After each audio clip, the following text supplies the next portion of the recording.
You're thinking about competing, you're scared to compete. You're a dad, you're a 40-year-old, 30-year-old dad with job and kids. You got stuff to do, so you don't got no reason to be hurt. My baby wanted to compete, and she wanted me to compete with her. I can't let my baby compete by herself. First time. I post that video here of why I'm competing again. In this video, I'm going to tell you some things that I learned in my second ever competition and some things that I'll do differently. So I competed 10 years ago. I had a horrible experience. I hurt my neck. Well, my neck was hurt permanently.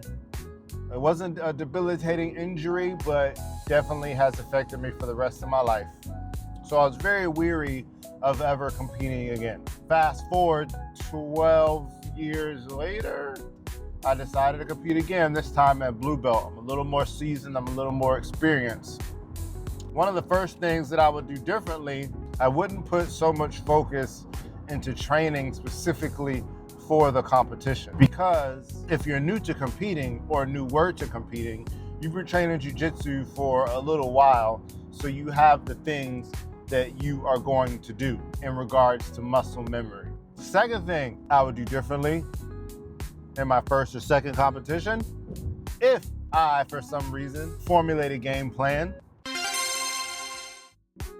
I'm gonna go out here, I'm gonna do this takedown, I'm gonna go and I'm gonna get the knee on belly, get those points, I'm gonna go to mount, I'm gonna get those points, I'm gonna do this, I'm gonna get the Kimura grip, do the Kimura, I'm gonna get all these points, I'm gonna sub them, we up out of there in less than 2 minutes. Believe it or not, that was my, that was what I was planning on doing going into the competition. It didn't happen that way. All that went out of the window. When I went into the competition, I did absolutely nothing that I normally do on a regular basis. But what I did notice in the competition is that I went strictly off of muscle memory. When my opponent placed a hand here, I immediately went for what I normally do in that position. So I relied on muscle memory. So if I could do anything differently, those game plans would go out the window. I would just rep, because if you rep your technique, then it'll be muscle memory. So when that opponent does X, you'll be able to counter that because you done did 1,000 reps of an arm bar. Number 3 thing that I would do differently my next competition is I would eat, because I was so daggone nervous. I didn't eat, and I didn't realize I didn't eat until I got done with the competition, and on my way home, I was super hungry. And the last thing I will do differently in my next competition is I would find something that relaxes me before I go to the match.